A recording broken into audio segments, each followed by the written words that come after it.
Günaydın, dzień dobry. Zobaczcie, jaki dzisiaj mnie przywitał widok z okna. Jakie mamy ośnieżone góry. Wow. Pięknie to wygląda.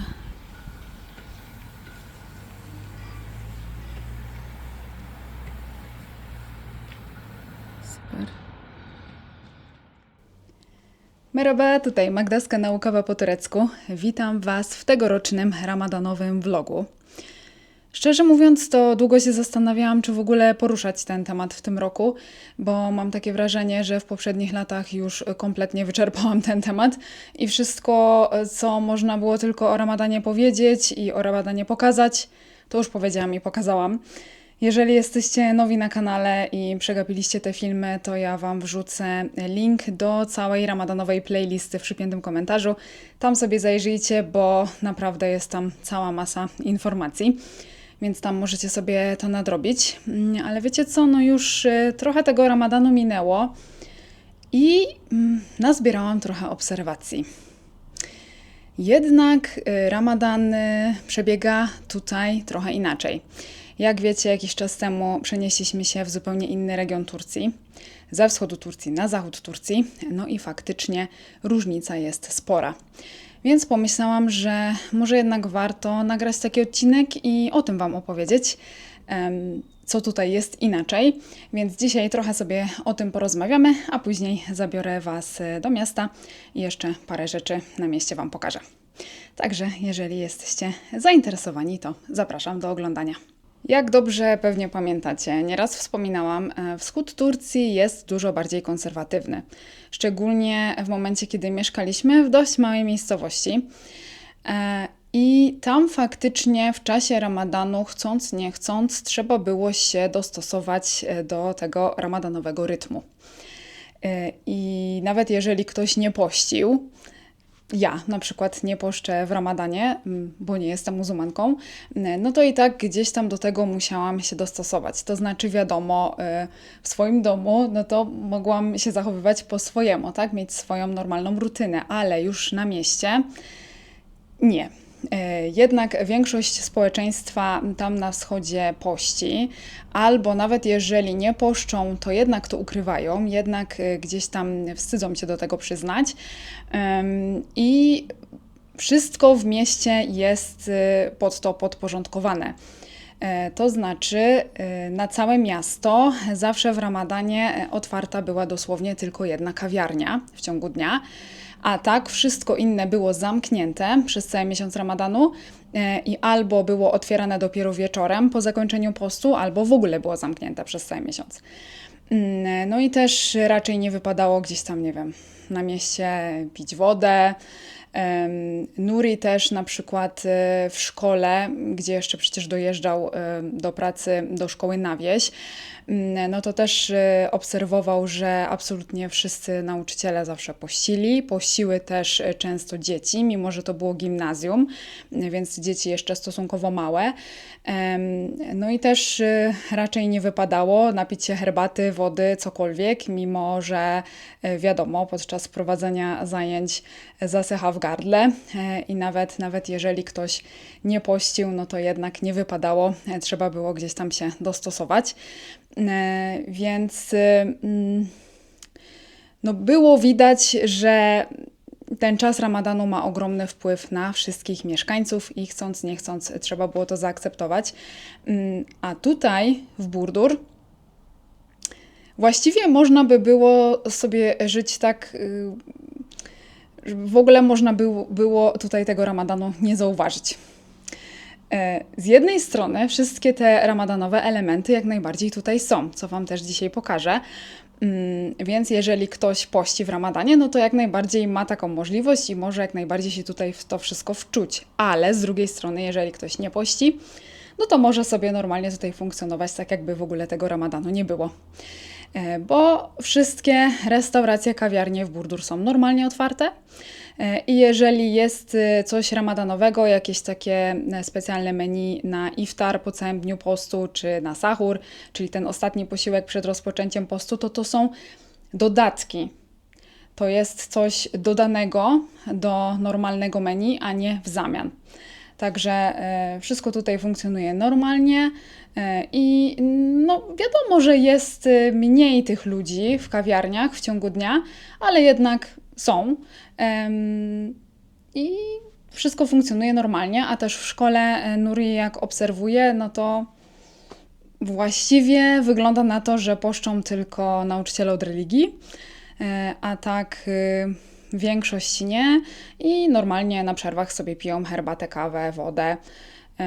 Na ulicy widzę też sporo ludzi palących papierosy, co też wskazuje na to, że to osoby nie poszczą, no bo podczas postu też nie wolno palić. No i też pytałam dziewczynę, do której chodzę na paznokcie, jak to wygląda. No to powiedziała mi, że oczywiście kilka klientek przyszło do niej przed Ramadanem zdjąć te paznokcie i teraz w Ramadanie nie przychodzą, no ale pozostałe klientki normalnie, ja też normalnie na paznokciach byłam, normalnie paznokcie zrobiłam, wszystko funkcjonuje normalnie. A o tych paznokciach Wam mówię, jeżeli nie wiecie, już kiedyś o tym wspominałam, ale szybko teraz przypomnę, takie paznokcie, no nawet pomalowane zwykłym lakierem, ale już szczególnie taką hybrydą, przeszkadzają w modlitwie, to znaczy mając takie paznokcie nie można dokonać tego obmycia przed modlitwą, więc no nie można też się modlić. Takie są zasady w islamie, więc no, jeżeli ktoś chce pościć, no i też modlić się faktycznie 5 razy dziennie, no to tutaj te paznokcie kompletnie się nie sprawdzą, dlatego też część dziewczyn te paznokcie przed Ramadanem ściągnęło. No ale większość klientek dalej przychodzi normalnie. Także wygląda na to, że tutaj w Burdur duża część społeczeństwa nie pości i się tego nie wstydzi. Normalnie funkcjonują. I nikt na to nie zwraca uwagi, nikt się gdzieś tam krzywo nie patrzy, nikt nie robi z tego afery. Także zupełnie swobodnie, ja przynajmniej teraz tutaj mogę sobie funkcjonować. Tak to wygląda. No ale elementy ramadanowe jak najbardziej są i to Wam też dzisiaj pokażę. Za chwilę zabiorę Was do miasta. Ale zanim do miasta ruszymy, to jeszcze jedna informacja. Myślę, że warto też o tym wspomnieć, bo sytuacja w tym roku jest szczególna. Coś akurat mi piszczy. Nie wiem, czy to słyszycie na parkingu na dole. Nieważne. Słuchajcie, wyjątkowa sytuacja jest w tym roku, dlatego że i post w Ramadanie, i Wielki Post się pokrywają tym razem. Odbywają się dosłownie w tym samym czasie, więc w tym roku wyjątkowo mogę życzyć i naszym widzom z Turcji, i naszym widzom z Polski. Jeżeli pościcie, no to życzę Wam owocnego postu. No dobrze, to co? Teraz tutaj myślę nie przedłużam. Ruszamy teraz do miasta i pokażę Wam, co ramadanowego można tutaj w Burdur znaleźć i czy jest coś innego niż było w Erciś. Ruszamy. Jesteśmy na przejściu nad torami. Zobaczcie, nie pokazywałam Wam. Trochę nam tutaj zrobili remontu. Ładnie wszystko odmalowali. Już nie ma tego brzydkiego graffiti. I zobaczcie przy okazji, jaką mamy piękną pogodę. Błękitne niebo, nie ma żadnych chmurek, czuć już wiosnę. Jest około 15 stopni w plusie, piękne słoneczko, w słońcu dużo cieplej. No ale z tego co wiem, to w Polsce też Wam już się ładnie wypogodziło, także myślę, że mamy podobną pogodę. Dajcie znać tylko, czy już u Was powoli się pojawiają listki i kwiaty na drzewach. U nas już tak, tutaj widzę, Wam pokażę. Zobaczcie, tutaj jest taki krzak. I już są pierwsze listki. Pięknie, jak ptaszki ćwierkają. A tutaj już piękne kwiaty. Pszczoły latają, brzęczą, ale jak ptaki ćwierkają, słyszycie?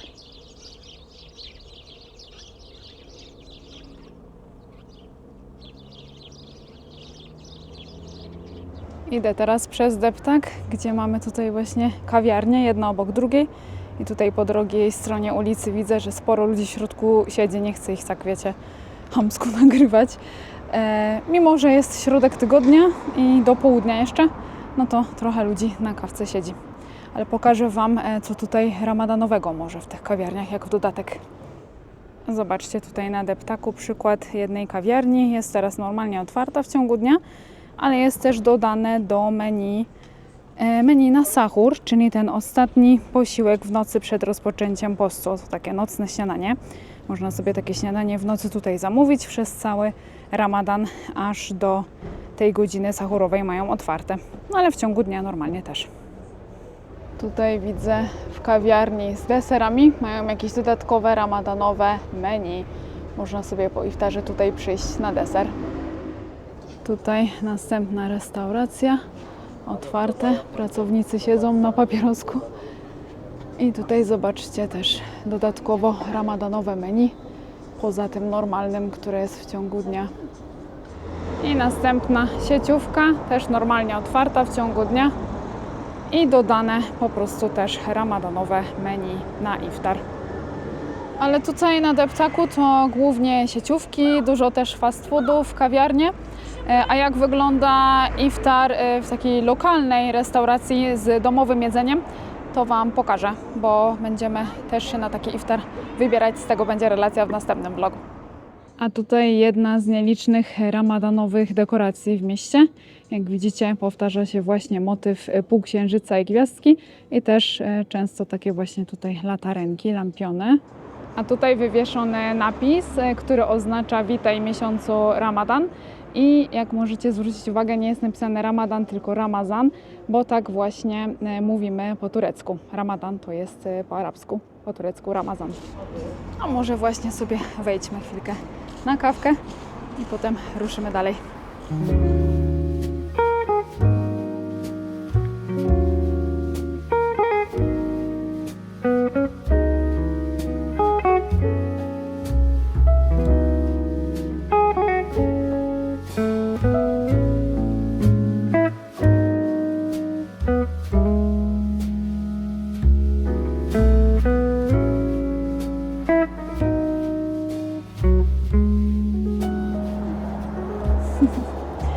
Typowa Turcja. Grzejesz się tutaj na słoneczku. Auto nagrzane, to cieplutko w dupkę, nie? I jestem teraz pod Migrosem, marketem. Wejdziemy do środka, zobaczymy, jakie są w markecie ramadanowe produkty. No myślę, że jakiejś tutaj nowości nie będzie. Pewnie się będzie powtarzać to, co roku, no ale zobaczmy. Tutaj mamy cały ramadanowy stand. Oczywiście mamy różne rodzaje daktyli. Daktylami kończy się całodniowy post, rozpoczyna iftar. Tutaj mamy ramadanowe napoje, bardzo słodkie i dość taki korzenny smak mają do iftaru. A tutaj standardowo jak co roku mamy kadaif surowy do robienia różnych deserów. Tutaj płaty ciasta do najbardziej znanego ramadanowego deseru w Turcji, güllaç. Później Wam pokażę, jak on gotowy wygląda. A tutaj jeszcze więcej różnych daktyli. Tutaj też kadaif w takich gniazdkach. Tutaj mamy ciasteczka do zalania syropem cukrowym do deseru. Tutaj peynir tatlısı i şekerpare. A tutaj co jeszcze? Aha, i płaty do güllaça w takiej wielkiej formie. I tutaj co? Tutaj też taka duża wersja. I tutaj oczywiście też jak co roku ramadanowe paczki. Można kupić taką paczkę dla siebie albo komuś podarować. Tutaj na przykład jest taka wersja za 500 lir i tu na obrazku możecie zobaczyć, co jest w środku. Zazwyczaj w środku są podstawowe produkty spożywcze, które się przydają do gotowania iftarów w Ramadanie, ale nie tylko. Na przykład tutaj mamy ryż, kaszę bulgur, mąkę, makarony, cukier, olej, tego typu rzeczy. W marketach nie ma nic nowego, to samo co roku, ale zauważyłam jedną nowość w sieciówce Waikiki. Mimo że to jest sklep odzieżowy, to mają tam też taki dział z rzeczami do domu i pojawiły się w tym roku ramadanowe dekoracje. Nie widziałam tego w poprzednich latach, więc teraz sobie zobaczycie, jak ostatnio byliśmy w galerii, to Wam parę klipów z tym nagrałam. Zobaczcie sobie. Zobaczcie, w Waikiki mamy stand z dekoracjami na Ramadan. Dużo złota. Taka tutaj latarenka. Takie lampeczki. Tutaj foremki do ciastek. Tutaj co? Świeczki takie. Takie lampki. Dużo właśnie w gwiazdki i księżycy. Dużo latarenek. O, tu jakieś takie dekoracje. Co to są? Naklejki. Naklejki. Tutaj gwiazdy, księżyce i takie latarenki. A tutaj dekoracyjny bębenek, jak ten, na którym gra Davulju, który budzi w nocy na sahur. I tutaj różne, jeszcze takie kubki, filiżanki. O! Taka jakaś ozdoba. I tutaj widzę dalej mini latarenki na świeczki. I tutaj też mamy takie filiżanki. O! I serwetki. Tutaj chciałam Wam coś ciekawego pokazać. Jest hałas, niestety obok jest remont. Zobaczcie, tutaj znowu ta dekoracja, półksiężyc i gwiazda. I tutaj widzicie, mamy namiot i wystawione stoły, krzesła i to się ciągnie tam aż daleko. I tutaj mamy napis Burdur w Walili, to jest Urząd Wojewódzki w Burdur. I tutaj codziennie jest wydawany iftar z Urzędu Miasta. I parę rzeczy mam Wam do powiedzenia o tym, ale chyba odejdę gdzieś dalej, bo za duży tu jest hałas. Czekajcie. Przysiadłam tutaj kawałek dalej. Mam nadzieję, że ten hałas tutaj tak nie będzie przeszkadzał. Za mną dalej widzicie ten namiot, tylko od bocznej strony. Taki namiot też Wam pokazywałam już w Ercisz i tutaj w Burdur funkcjonuje to tak samo. Codziennie jest tutaj wydawany iftar, czyli kolacja po całym dniu postu.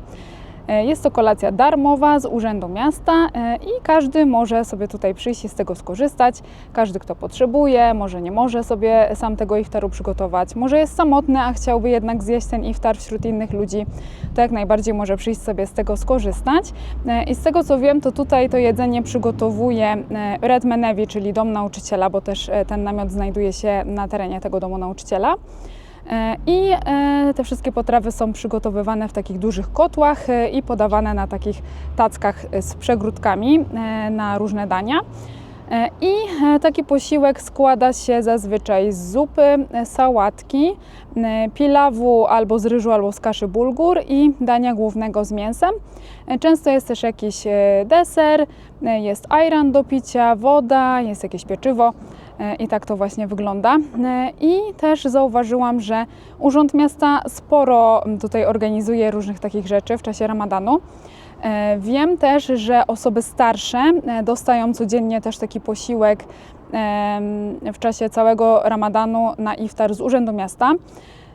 Osoby starsze, które też może nie mają możliwości już sobie tego po prostu same przygotować, to mają coś takiego dostarczane do domu i to jest dostarczane przez Dom Pomocy Społecznej, tak mi się wydaje. I też mniej więcej te posiłki tak wyglądają jak tutaj w tym namiocie.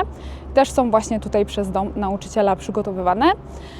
I jeszcze jedna sprawa, organizuje też tutaj burmistrz miasta codziennie iftar dla mieszkańców konkretnej dzielnicy. Codziennie odbywa się to w innej dzielnicy i po prostu gdzieś tam między budynkami też są wystawiane stoły, krzesła.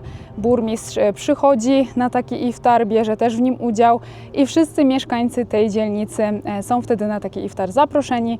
Można przyjść, ze wszystkimi z tej dzielnicy sobie porozmawiać, może się zapoznać, bo często nie zna się wszystkich sąsiadów. O, jakaś próba mikrofonu, nie wiem, coś dzisiaj tutaj będzie, może jakiś koncert. Także myślę, że to też fajna taka inicjatywa. Można spędzić czas z ludźmi, którzy mieszkają w tej samej dzielnicy, można porozmawiać też z burmistrzem miasta, także to też coś ciekawego. No dobrze, o reszcie myślę, że powiem Wam później, bo co chwilę to jakieś hałasy. Dzisiaj coś mi nie po drodze z tym nagrywaniem. Ruszamy dalej. A tutaj cukiernia i mamy już informację, że przyjmują zamówienia na byrek i baklawę na Bajram, święta po Ramadanie. A tutaj też mają plakat z ramadanowymi deserami i tutaj znowu güllaç, ale to Wam pokażę, jak wygląda za chwilkę, bo też kupimy na dzisiaj.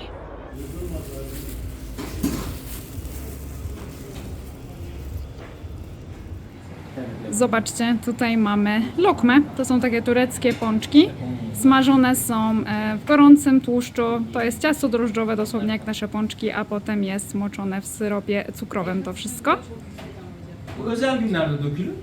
A tutaj mamy tulumbę i to akurat się je na zimno. I to desery też typowe dla Ramadanu. A tutaj właśnie güllaç. Weźmiemy kawałek. Zobaczcie, to są moje ramadanowe łupy z cukierni. Tutaj oczywiście tradycyjnie Ramazan pidesi, ramadanowy chlebek. Symbol Ramadanu można powiedzieć. Czeka się cały rok na to, żeby później w Ramadanie codziennie pachnące, chrupiące to pieczywo kupować. I drugi symbol Ramadanu w Turcji, deser güllaç, o którym Wam już dzisiaj wspominałam. Już też Wam kiedyś pokazywałam ten deser, ale dla tych, co nie widzieli, zobaczcie. Te płaty ciasta, które w markecie są sprzedawane, zalewa się takim syropem z mleka i cukru i w środku też jest warstwa orzechów i ten deser nazywa się güllaç, dlatego że używana też jest do niego woda różana.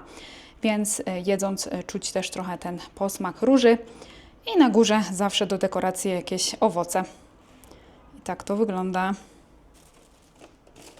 Korzystając z tego, że wróciłam już do domu i tutaj chyba nikt mi nie będzie przeszkadzał, hałasował, chciałabym dokończyć myśl, którą zaczęłam tam pod iftarowym namiotem. Wspomniałam Wam tam o tym, że Urząd Miasta organizuje tutaj podczas Ramadanu dużo różnych wydarzeń, ale nie chodziło mi tylko o same te kolacje iftarowe, bo są też różne inne wydarzenia. W większości różne takie przedstawienia dla dzieci, jakieś teatrzyki, pokaz żonglowania, baniek mydlanych, tego typu rzeczy, ale też są wydarzenia dla dorosłych i ostatnio w jednym z tych wydarzeń wzięliśmy udział i był to pokaz organizowany w Domu Kultury tutaj w Burdur. Pokaz rytualnego tańca derwiszy, semazen. Myślę, że kojarzycie, jak to wygląda. Najbardziej popularnym miejscem w Turcji, żeby ten taniec zobaczyć, jest miasto Konya, ale w czasie Ramadanu w innych miastach też ten pokaz często jest organizowany. I mieliśmy właśnie okazję to zobaczyć. Było to bardzo ciekawe doświadczenie, więc teraz pokażę Wam kilka klipów z tego, też będziecie mogli sobie zobaczyć. Tylko muszę Wam tutaj zaznaczyć, że będę musiała podłożyć jakąś inną muzykę, bo ta, która tam grała, jest niestety objęta prawami autorskimi, ale myślę, że i tak będziecie mogli się wczuć w klimat tego pokazu. Zobaczcie.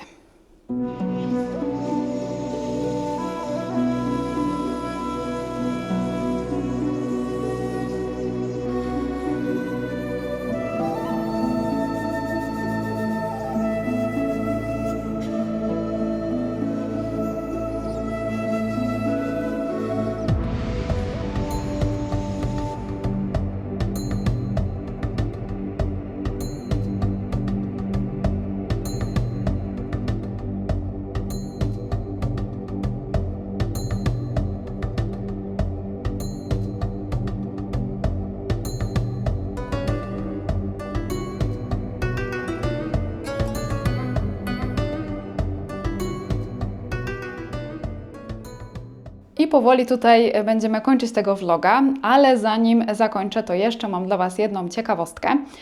Jak pewnie kojarzycie z tych ramadanowych vlogów z poprzednich lat, po całym dniu postu, zanim usiądzie się do iftaru, czeka się na ezan, na wezwanie na modlitwę, które właśnie informuje, że można już ten post przerwać. A tutaj w Burdur jest jeszcze dodatkowa rzecz, taka różnica z Erciś, w Erciś tego nie było.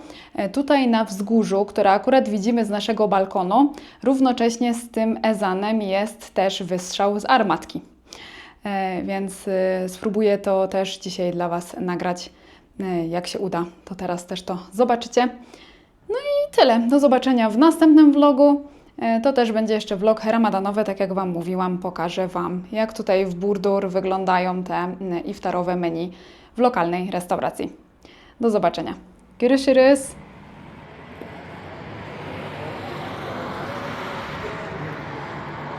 Aha, widzieliście?